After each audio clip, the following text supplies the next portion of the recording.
balls, basically, because testicular cancer is deadly if it's not detected early. And it's quite a sensitive subject to talk about, really. And, you know, it's not a very nice thing to go through either. No. But it's really surprising how many people have had testicular cancer out there. And raising awareness over the last month for our 300-mile bike ride has been really, really inspiring to hear some of the stories of people that have suffered from testicular cancer and supported us and got behind the Are Your Balls Match Fit campaign that we've been running at the Haverfordwest County Football Club. Yeah. We've raised loads of money and we had a fantastic weekend covering 300 miles and over 20,000 feet of elevation. And that's a lot of hills, a lot of pain and sweat and tears and blood even to accomplish that challenge. Yeah, because testicular cancer, well, all cancer, it's a blow when you get a cancer diagnosis. Testicular cancer it's relatively common, and it also impacts younger men as well. It's typically for the ages of 30 to 45 to 50, when you're in your prime, and then all of a sudden you have to try and sort that out. Totally. It's a very difficult conversation to have with your doctor and your family, and you kind of put it to one side and don't think it's anything, but it's there, lying dormant, and needs to be treated quickly. There's a 98% success rate if detected early.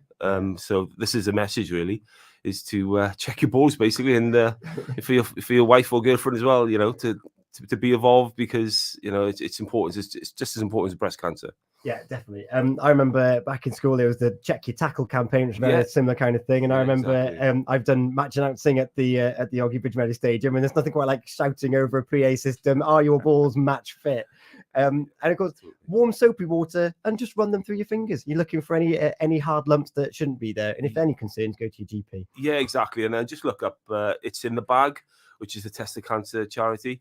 It's on Facebook, on the website, and there's all information there, and symptoms to look out for, and support and guidance. Yeah, it's in the bag. So to raise that awareness, what is it that you decided to do, Wyndham? So 16 riders decided to cycle from Dorchester to Bristol, covering 300 miles, stopping off at various points over 3 days, and then finishing in Bristol, where this charity all began, basically. The Bristol Cancer Hospital and the local pub where that conversation took place, and that's where we finish. And it's the third ride now, and I've been involved in 2, basically. And it's really, really inspiring to see the riders on there. Some have suffered from testicular cancer, some are still suffering from it.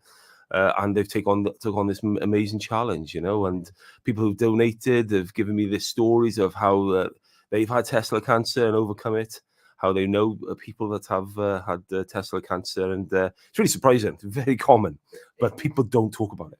No, they don't talk about it. And then if you're not talking about it, then you're not going to know to check properly, and it's a vicious cycle. Exactly.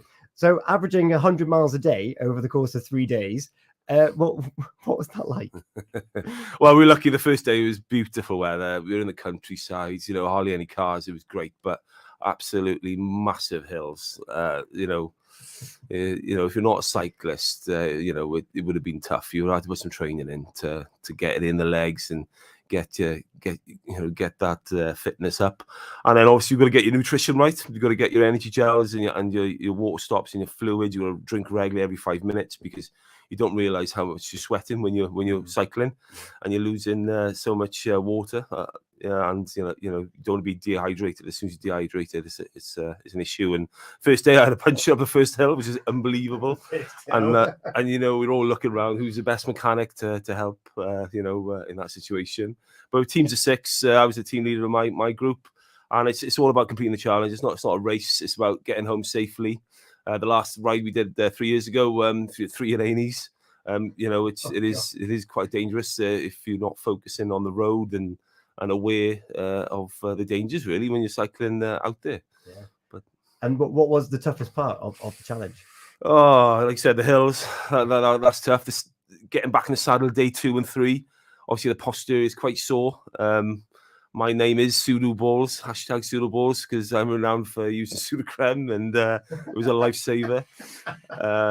And it is a challenge, because you get back to the hotel, you check your bike in, you check your kit in, you've got 20 minutes to have a shower, get out, have food, carb up again. You're getting back at 11, 12 o'clock at night, and you've got to be up at 6. So you've got to get your bike ready, charge your devices, get your fluids ready, pack to leave the hotel, check out, have breakfast by 7 and go again. So to do that, 3 times was a challenge as well. Absolutely, like relentless, just for 3 days non-stop. Not even a chance to check your phone or update any social media on the event. It was quite challenging. I felt quite bad. I didn't do any social media to the last morning, 4 o'clock in the morning. I couldn't sleep because you're putting so many energy out into your body. You're full of caffeine. Of course, you're wired. You're shattered. You want to sleep, but your body is buzzing. Yeah. And when the going gets tough and challenges like that, you think about the people that are supporting you and backing you up. And of course, you've had wonderful support from Haverfordwest County, from people, the community of Pembrokeshire. Yeah. And over your shoulder, for those of you that are watching this interview on the Facebook, we can see some raffle prizes on your shoulder. How important was it to have a raffle as well as asking for donations? Yeah. And, what's been denoted has been fantastic. Swansea City have supported the campaign. We've had the fair trade. We've had loads of different organisations donate prizes and donate money to the cause. We held a sports bingo at Saundersfoot Social Club with Dom John, which is an amazing woman. Some support the charity. We had the Great Total Load of Bollocks quiz, and it was all to do with balls in names and things. Very clever, an extremely successful night. And we had an Easter bingo. And we've been raising money at the games at the Oggy Bridge Meadow Stadium and some of the Premiership League games as well. And again, raising so much awareness. Awareness is just as successful as the raised income as well, isn't it? Exactly. If someone's detected testicular cancer now, this season, then it's been a massive success. Oh well, congratulations! And of course, the donation link is still open. Yeah, as well, it's still open. Yeah, we're over 18,000 now. As a team raised, and I think I'm up to 1,300 now raised so far. So yeah, they're still open, and we will be carrying on supporting this charity and linking football and Are Your Balls Match Fit. Fantastic. And we've got a nice orange bucket here in front of us because the raffle is actually come to the stage where it's due to be drawn. Yes. And I think I got the honours as well, haven't I? Yes, you have, Tom. Yes. And, if you don't pull anybody's ticket out, it's all on you. Not me. I apologise already. My son's ticket's in there and everything. So, don't. the press is on. Right. So the prizes that we've got then, what are we drawing first? So the first prize is a signed ball by Joe Allen, and that's been kindly donated by Sharon Hardwick from Kilgetty Football Club, who is heavily involved in fair trade, and we do a lot together through the community projects at the football club. So very grateful for that prize. So in fact, the Joe Allen signed ball. For the benefit of people at home watching this, it's in the bag. It was the charity. So I have permission to open the lid, sir. Yes, is it? Hang on. How do we get into this thing now?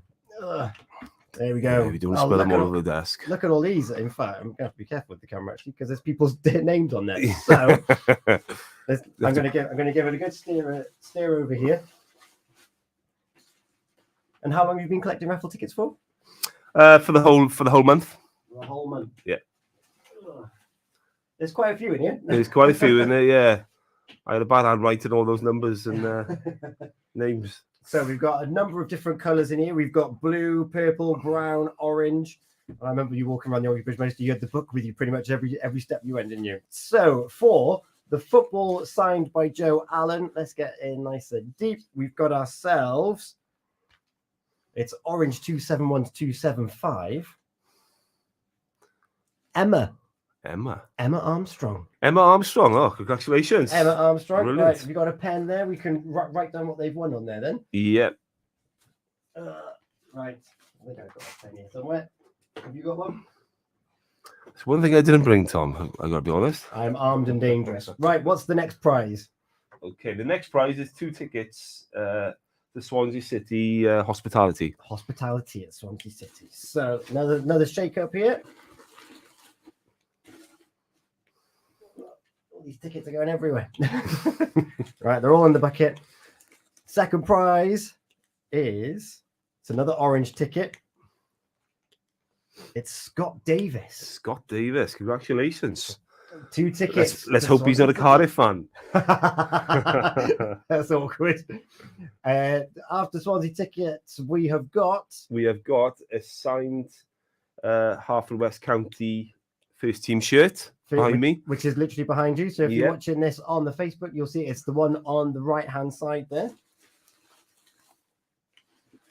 And we've got ourselves. It is ticket number. In fact, I'm just going to say it's Sadie. Congratulations, Sadie. Fantastic. So that's the football shirt, the white shirt there. Yeah. So, no, who's that signed by Wyndham? The football shirt is signed by the whole of the first team. The whole of the first team. Yeah. Of course, it's been a huge week of new signings and re-signings. And stuff. Brilliant. Times. Yeah, and our local players, re-signing and extending their contracts, which is just all about, supporting local football, local players, inspiring the next generation of footballers. We've got an academy of 180 kids that are playing regularly through a club, and one day they could be put the Bluebird shirt on. They could be signing a shirt, and you could be winning at the raffle. Make a living out of football. That's amazing, isn't it? What's after the signed football shirt? So the next prize is a signed Swansea City football shirt by the whole of the first team. Wow. That's pretty cool. That is pretty cool. Right. Again, let's hope you're not a Cardiff fan. I know, yeah. Win this to burn it. Right. The winner of the signed Swansea shirt is Rebecca Barrett. Oh, Rebecca Barrett. That looks about. There you go. Congratulations. Clonga Vachiadai. You've got yourself a new signed shirt. And then the next prize. In fact, are we up to the last one? We got one more. One more. That is a first team ball that's played with the club at the Welsh Premier League games, and that's signed by the whole of the squad. By Haverfordwest County. So your own signed football from Haverfordwest County. Of course, it secured their place playing Premier League football next season as well. And the winner of the last prize of Wyndham's raffle. It's in the bag, raising awareness for testicular cancer. It is a blue ticket, and it is Damien. Many congratulations to Damien on getting yourself a brand new signed football from the first team at the Oggy Bridge Meadow Stadium, Haverfordwest County AFC. Brilliant. There you go. I'll give that back to you. Thank you. Well, Wyndham, what do you want to say to those that have supported you over the last month? Well, just thank you for all your support, donations, raising the profile of testicular cancer and It's in the Bag charity. And it's been great to see you all down at the Oggy Bridge Meadow Stadium watching the Bluebirds. And next season is looking very exciting already. We want to build on the crowds that we've had. And, I have to say that Pure West Radio have put on a fantastic entertainment before and after and during the match. It's brought in bigger crowds to us. And, the experience now coming down to Oggy Bridge Meadow Stadium is a really nice social atmosphere with plenty of energy and lots of young Bluebirds fans and faces and loads of children shouting Oggy, Oggy, Oggy, which is brilliant to hear now. And it's a big thanks to you, Tom, that you've, put on a really good, entertainment and experience at the stadium. I love it. It's one of the highlights whenever I'm asked to go down it. I know it's going to be a good evening or a good afternoon, and thanks to Frequency and Toby Ellis and DJ Dowsey as well for providing the beats. It's brilliant. It's so important, not just for the crowd and the fans, but the players when they're warming up and building up, and the coaching staff, and they're buzzing. And if everyone's buzzing and happy and smiling before the game, we should be getting results during the game. Then, Of course, we're in the off season now, but your job stays just as busy as ever. Even busier. It's good. It's like I said, we're building, and next season is looking exciting already, and we're putting, lots of things in place for the club to go even further over the next few years, and inspire the next generation of footballers locally. Yeah, and you've been supporting apprenticeships and dementia weeks coming up and things like that. You're involved in all of that as well. We turned our clubhouse now into a community hub, supporting so many different organisations and charities and community projects. And like I said, the clubhouse is open. Our gates are open in the day for people to come in and spend their time at the Oggy Bridge Mountain Stadium. That's brilliant. And what's the next challenge for you? Are you doing Tour of Pembrokeshire? Getting back in the saddle? Yeah, that's a bit early. That is a bit early. I don't know. I'm toying with the idea of raising some money for a local charity that supports, supports us at the club, and we have close links with. Maybe doing a cycle route, hitting every club in the Welsh Premier. Maybe again, I'll have to speak to some of my colleagues and the club, but. Yeah, I'd like to do something like that. Cool. And getting, raising the profile of the Welsh Premier Club. Yeah, clubs basically. Well, whatever you do, be sure to let us know. We'll give you as much support as we can. And it's Feel Good Friday. Song requests. What are you going for? Oh God, you caught me here. Just gonna have to go old school, really. Waterboys, Whole of the Moon. The Whole of the Moon. It's on the way. Wyndham, thank you so much for your time. Thank you for your efforts and raising that awareness. You've probably saved someone's life if they just check and go to the GP. And what more could we ask for? Thank you, Tom. Traffic and Travel on the way here on Pure West Radio. Gina Jones on